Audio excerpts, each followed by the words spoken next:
1983 നായകനും കേരള സ്ട്രൈക്കേഴ്സ് താരവുമായ നിവിൻ പോളിക്കൊപ്പമാണ് താരങ്ങൾ എത്തിയത്. Kerala strikers team chief coach Chandrasenan, team manager Idavela Babu തുടങ്ങിയവർക്കൊപ്പം team അംഗങ്ങളായ മണിക്കുട്ടൻ, ബിനീഷ് കൊടിയേരി, റിയാസ് ഖാൻ, അർജുൻ നന്ദകുമാർ തുടങ്ങിയവരും ഉണ്ടായിരുന്നു.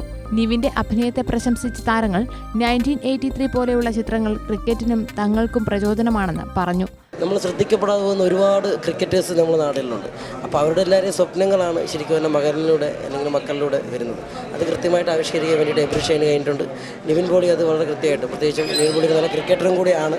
അത് ഈ സിനിമക്കകത്ത് വ്യക്തമായിട്ട് ചെയ്യാൻ വേണ്ടി, ആ ക്യാരക്ടർ നന്നായിട്ട് പ്രതിഫലിപ്പിക്കാൻ വേണ്ടിയിട്ട് നിവിൻ കഴിച്ചിട്ടുണ്ട്. ചിത്രം 2014 ആദ്യ ഹിറ്റെന്ന് ഇതിനകം തന്നെ അഭിപ്രായം നേടിയിട്ടുണ്ട്. സന്തോഷമുള്ള സമയമാണെന്ന് പറയാം. നമുക്ക് ഈ പ്രാവശ്യം CCLൻ്റെ കൂടെ തന്നെ ക്യാമ്പിൽ നിന്ന് പോകാൻ പറ്റില്ല. പക്ഷേ ഈ സിനിമ ഇറങ്ങിയപ്പോൾ ഈ സിനിമയ്ക്ക് വേണ്ടിയിട്ട് എല്ലാ ആശംസകളും നമുക്ക് എൻ്റെ കോച്ചും ടീം മെമ്പേഴ്സ് എല്ലാവരും തന്നിരുന്നു. ഇന്ന് അവർ ദുബായ് മാച്ച് കഴിഞ്ഞിട്ട് ഇവിടെ ക്യാമ്പ് തുടങ്ങിയ ദിവസമാണ്. അപ്പോൾ ഈ സിനിമയ്ക്ക് വേണ്ടിയിട്ട് എല്ലാ സപ്പോർട്ടിനും സിനിമ ഒരുമിച്ച് പോയി കാണാമെന്നും പറഞ്ഞ് അവരങ്ങനെ യുണൈറ്റ് ചെയ്ത് ഇറങ്ങിയിരിക്കുന്നത്. അപ്പോൾ ഒരുപാട് സന്തോഷം. നമ്മുടെ ഒരു ടീം മെമ്പറിൻ്റെ ഒരു സിനിമയ്ക്ക് വേണ്ടിയിട്ട് എല്ലാവരും യുണൈറ്റ് ചെയ്ത് ഇങ്ങനെ വരുമ്പോൾ ഒരുപാട് സന്തോഷം. Entertainment desk, India vision.